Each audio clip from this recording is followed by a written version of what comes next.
तुम्हारे साथ है। आता हरामखोर पोलिसांना अटक झालीच पाहिजे, माधवचौक पोलिसांना अटक झालीच पाहिजे, राष्ट्रवादी पोलिसांना अटक झालीच पाहिजे।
साधा सुद्धा गुन्हा दाखल न करता देशद्रोहाचा गुन्हा दाखल करण्यात यावा, देशद्रोहाचा गुन्हा दाखल करण्यात यावा आणि त्याच्या मागे जो मास्टरमाइंड असेल तो कुठल्याही पक्षाचा असेल त्याला शोधून काढून याच्यातली सत्यता काय आहे ते जनतेसमोर आणावी। दुसरी मागणी अशी आहे की आंदोलनकर्ते एकदम शांततेमध्ये आंदोलन करत होते, पण त्या ठिकाणी आपण बरेचसे क्लिपा पाहिल्या की त्या ठिकाणी पोलीस दलित वस्तीमध्ये घुसून महिलांना मारहाण करत होती।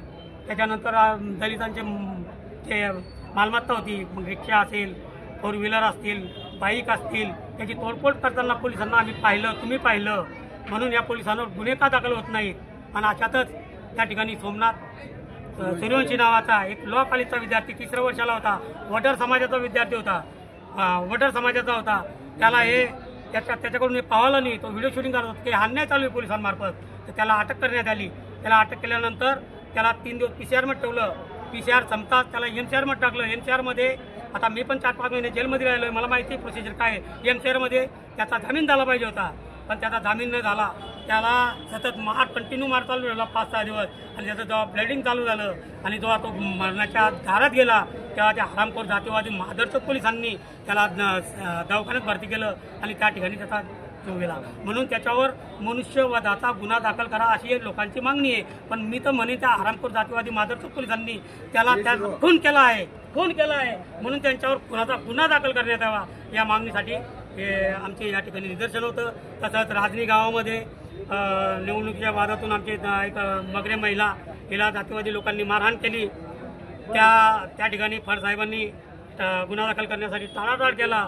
त्याच्यानंतर एक किन्नी गावामध्ये एक बौद्ध महिलेचा अंतिम संस्कार करण्यासाठी जातीवादी लोकांनी विरोध केला, त्यावेळेस बी त्या ठिकाणी API पत्तेपूर पोलीस स्टेशनचा त्यांनी टाळाटाळ केली। म्हणून या ठिकाणी पत्तेपूर पोलीस स्टेशनचा हा जो API आहे तो बौद्धांना दलितांना संरक्षण देण्यासाठी आज समर्थ ठरलेला आहे, अपयशी ठरलेला आहे। म्हणून माननीय जिल्हा पोलीस अधीक्षक यांनी या प्रकरणामध्ये लक्ष घालून त्याच्यावर तात्काळ कारवाई करण्यात यावी। भगवान सोनवणे यांनी अतिशय संवेदनशील आणि शासनाच्या कठोर प्रश्नावरती गोळीबार केलेला आहे। जर शासन काम करत असेल, सरकार जर आज पंतप्रधान जर याकडे लक्ष घालत असेल तर याचा अर्थ असा होतो की या देशाची लोकशाही जिवंत आहे। अन्यथा पंतप्रधानाने जर कानाडोळा केला, अमित शहा सारखा गृहमंत्री असताना त्यांनी बाबासाहेबांचा अवमान करणं, एक ज्या पदावरती तो बसलेला आहे, ज्या खुर्चीवर जो बसलेला आहे ते बाबासाहेबांनी लिहिलेल्या संविधानाच्या पदावरती तो बसलेला आहे, आणि संविधानिक पदावर असताना असे वक्तव्य करणं म्हणजे तो मूर्खाचं लक्षण आहे। अशा